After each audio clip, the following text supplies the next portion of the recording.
Hi, timekeepers. I just wanted to take a moment to say thank you, truly from the bottom of my heart, for being a part of the My Reader Minutes community. Even though it's not a lot of us, every view, every comment, every word of encouragement reminds me of why I love doing this. If you feel that to support the channel even further, you can now make a donation by scanning the QR code you see on the screen. Every contribution helps me keep creating the content you enjoy and keeps this little corner of the internet growing. As a token of my gratitude, anyone who donates $2.99 or more will receive a special gift, an affirmation coloring book designed to uplift your spirit and bring a little extra joy into your life. Just be sure to leave your email so I can send it directly to you. Thank you again for believing in me, supporting this journey, and sharing this space with me. I truly could not do this without you. Now let's get into the mess.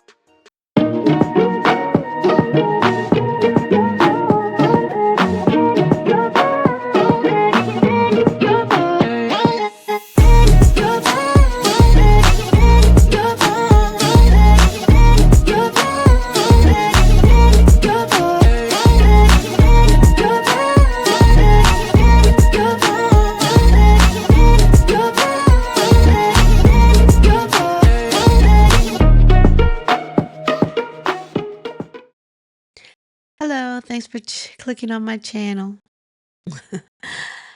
I just came back from seeing Sinners, and I'm not going to give any spoilers. Well, let's just say I'm not going to tell you the gist of the entire movie. I'll give you if you've seen the review, I'm not going to go any much further than the review, but you must go see it. It is a very good movie, very Maybe a little well put higher than that. together. I rate it to be maybe an I 8 rate and a it half. between possibly 9. Only because to me, and you know what? I'm not even going to say that it was anything wrong with the movie. It wasn't. It was me. Because I had heard so much about the movie without knowing what it was about. The only thing that I knew that it entailed was vampires. Right? It's called Sinners and it has something to do with vampires. That's all I knew. Now, people on my job were talking about it, but not giving the plot or of the story. They were just saying how they felt like this represented this meant that. Like the movie was giving some type of a meaning, like there were metaphors for other things. They were trying to be deep about it. And if you don't know history or a little bit of folklore, you're gonna miss all those hidden gems. So there's that. But and I also want to mention that I did not know, or I don't remember. Maybe I heard it but forgot about it. But I didn't know or remember that Michael B. Jordan played in this movie. And that he played twins. One named Stack, one named Smoke. I tell you, I'm going to tell you that I'm looking at Michael B. Jordan a little bit differently now. And I've never looked at him in this manner at all, ever. Black Panther, great actor. Never looked at him like, yes, he did it for me. Creed, great movies, all of them. Never looked at him like that. Even I think the first movie I remember seeing him in had something to do with the train. Did he like get shot or his buddy got shot or something on the train or something like that? I can't remember, but he never did it for me. However, in this movie, his character Stack could get it. And I don't even like Michael B. Jordan like that, but his character Stack could get it. And he had goals in his mouth. I don't like goals. I don't like anybody that wears a gold. I like pretty white teeth. No goals. This character had goals and I liked him. I was like, damn, he's sexy as hell. He exuded like he was okay, so that, and I guess there was a color scheme going on in the movie, and the way they tailored their suits to him. Now, okay, now Stack was more, he had the pimp hat, right? He wore red, right? He would wear reds and maroons and stuff like that. That was his color. His suits were more tailored to his physique, and Michael B. Jordan has a nice physique. Where his other character that he played, his brother, his twin brother, Smoke, looked the same in the face, of course, because they're twins. He's the same person playing it, right? So they were identical twins. But his clothes weren't as tailored. Nice suits, still handsome, but I get my eye went to Stack. I was like, I like the way he acted. I like the personality that he portrayed it. I've never looked at Michael B. Jordan like that. Never. I know that people said this was a good movie and they wanted to go, they'd have seen it like two, three times. I'm willing to go see it again just so I can look at him. And I thought about that. I was like, I want to go see this again because he looked good. And I'm like shocked at myself because he's never been on my radar, but he is now. Anyway, to make a long story short, okay, um, the movie, I'm not going to tell you everything, but I know that it had to do with vampires. That was the only thing that I kind of knew about it. And I think I kind of messed myself up because I'm thinking that, it was going to start out with like, you're going to know like the vampires and the plot and, I don't know. He said the vampires represented my people at work. They were saying the vampires represented a certain group of people. And I don't know if I agree with that because I don't know. But I'm thinking now, by me knowing that it was vampires portrayed in the movie, I'm thinking because the way they depicted. Okay, so okay, let me break it down. So Stack and Smoke were originally from Mississippi. Now, this era or this time frame of the movie took place in 1932 in Mississippi. Now, Stack and Smoke had left Mississippi and gone to Chicago and robbed the mafia. They worked for the Capones. They stole liquor, I guess, from the Capones, from I guess, wine or something. Must have been wine from them, and beer from the Irish. Two mafia families stole from them, came back down to Mississippi and opened a juke joint and used that as their beverages that they were sold, right? So you didn't find that out to like the middle part of the movie, but that's the whole point of it. But they came back and they went around to everybody, to the different, now like it was like different nationalities, not or different ethnic groups that were represented in this movie. You had the Indians, you had Irish, you had Chinese, of course you had black. And everybody had a role. And I think if you know your history and the time frame, everybody had a role and all the ethnic groups had a place, right? And I noticed that where they had like a marketplace, the white stores was on one side and the black stores on the other side. But the Chinese had stores on both sides. They had stores on both sides. And it was really interesting. But anyway, to make a long story short, they went around to the different ethnic groups except for the white people, the Irish people, and got what they needed from them. Like, okay, so he went to the Chinese people to create the sign for their juke joint. He went to his well, Smoke went to his old girlfriend or wife, I guess, that he had a baby by, for her to cook at the juke joint. They went to get Sammy. Sammy was a preacher's son. Actually, the movie starts off, all you see is Sammy coming riding back in the car. But it was the day after he had survived this hellish night, right? So you see Sammy, he's the son of a preacher. And his father tells him that the music that he sings using that guitar. You know how back in the day they used to say rock and roll was devil music, the rhythm and blues, devil music. If you were Christian, like that, being of the world or being worldly was, listening to that. What do they call it? Um, Not worldly music, secular. The secular music, I think is what I want to say. Secular music is like part of the devil. Anybody that's Christian, they couldn't listen to secular music. So, but that's what he was into, rhythm and blues, Sammy. And he had a beautiful voice. He could play the hell out of his guitar. But they talk about the different cultures, African culture and Asian culture and other cultures, but they said that their music, where they were tailored to them, there was a secular part of it that conjured evil spirits. Am I losing you? I wouldn't be surprised. If you haven't seen the movie, I know I am. Now, mind you, I had already put my own storyline together in my head before I got to the movies, right? I already knew it had, like I said, it had to do with vampires. So when I saw Michael B. Jordan playing two twins, like I told you, one being real slick, the other one being like he was gangster, but had a little bit more control, a little bit more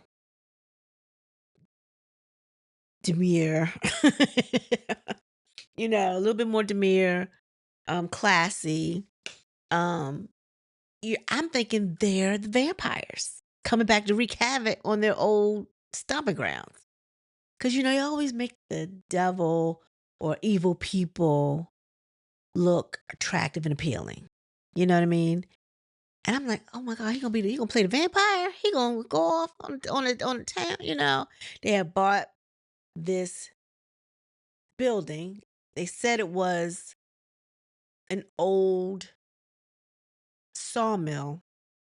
The head of the Ku Klux Klan sold them this old sawmill, but it was really a slaughterhouse, even though they kind of knew that it was a slaughterhouse because it was something on the floor. It was a stain on the floor, and he kind of wiped it up. He like, what's on this floor? Did y'all wipe this floor? He was like, yeah. But he was selling it as a sawmill, but it was actually a slaughterhouse. Anyway, they put the juke joint in there. There's a character named Mary who is passing.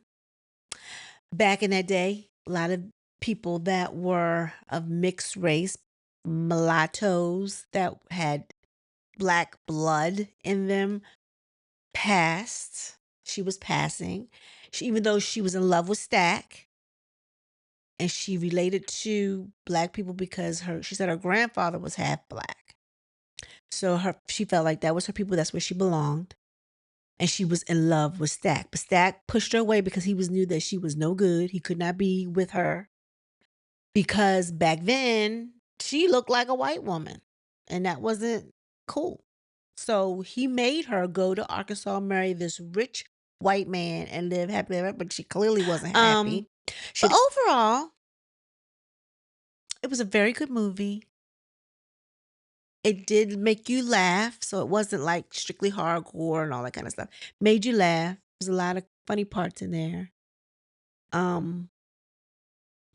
But it wasn't until I'm like, well, I'm thinking to myself, where are the vampires? Because the movie kind of moved slow in the beginning. I was like waiting for the action. Like, where are the vampires? Where are the that was what in my mind. If nobody had told me that vampires were involved in this, I probably wouldn't have been anticipating them showing up on screen. Right? So in my mind, I'm like, where are the vampires? Where are the vampires? And it's like, where they at? So they're not Smoke and Stag. Where are they? I'm looking for where the vampire. We're like, how are they going to incorporate vampires in it? That's how slow the movie was moving for me because we couldn't get to the vampires fast enough. Then when we did see the vampire, unbeknownst to me, I didn't know that was the vampire. He ran up to somebody's house trying to get in. According to whatever the rules come along with a vampire, you have to invite them in the house. They can't just come in the house. You can't just invite evil in. You have to invite it in, right? So with that being said, he was standing at the door. He's like, "Let me in." He said, "The Indians are coming to get me, and you gotta let me in, let me in, let me in," or whatever, right? And he was like smoking, but I didn't realize it. It was daylight, and the sun was melting him. But it didn't dawn on me that that was the vampire. That was the vampire. He was an Irishman. It didn't dawn on me until the Indians came to the girl's door looking for him because they were like, "You need to get him out of your house." They came to her house at night.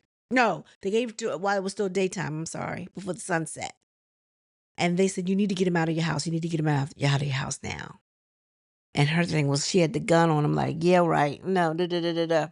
Because they were racist. They were Klansmen. The guy that sold them the sawmill or the slaughterhouse for their juke joint, that was his nephew's house. So you could see the Klans. They showed a picture of the Klan clothes in the background on his bed or whatever. It was a lot going on. And when I finished watching it, I sat there and like, what did I just see? And it wasn't until I did come home and I said, I had to look at other people's reviews on this, like, how did they feel about it? And, a lot of people went into the color theory. Like, there was a lot of reds, a lot of blues, like, it was like red, white, and blue. And that meant something or whatever. And I'm thinking to myself, huh? Okay, yeah, color is used to tell a story. Different lenses, different camera shots, different angles, everything plays a part. And then they went into how these characters were in blue, these characters in red and champagne. And I mean, they break it all down for you. I encourage you to look at the other reviews and stuff on this movie. But I enjoyed it.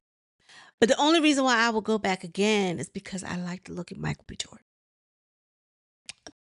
I'm telling you, that's what I was thinking. I said, I need to come watch this again because Michael B. Jordan is fine. And I've never looked at him like that. Maybe he's gotten older, more mature. Maybe that's what it is. Could that could be it? I mean, it has been a while since Creed came out. The first Creed has been a while since the first Black Panther has been out. Maybe he's just more mature and he's more appealing.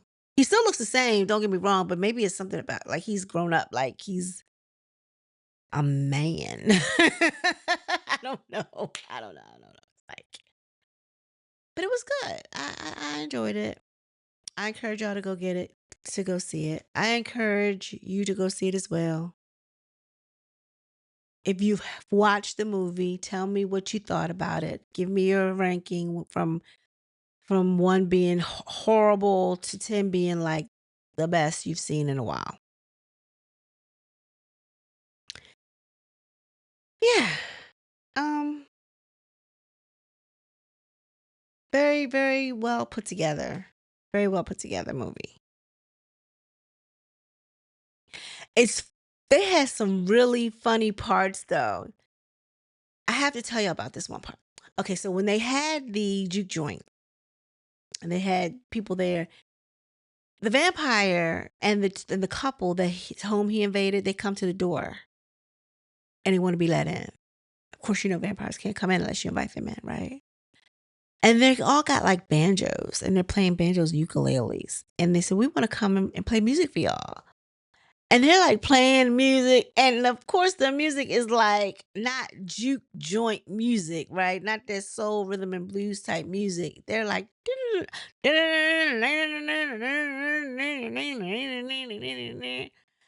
they look at him like, you need to go on back up the road. I need to just go on back up the road. And, it was really interesting though how they did that. It was really good. I encourage everybody to go see it. I'm glad I went to see it. Do I want to see it again? I do, but I think I'll wait. I can wait for it to come on Netflix or Hulu or HBO Max or whatever, or Max or whatever it's called now. I can wait. I feel like it'll be on Max soon, so I can wait. But yeah, Very interesting. Tell me what you think, though. And with that being said, everyone be blessed. Peace.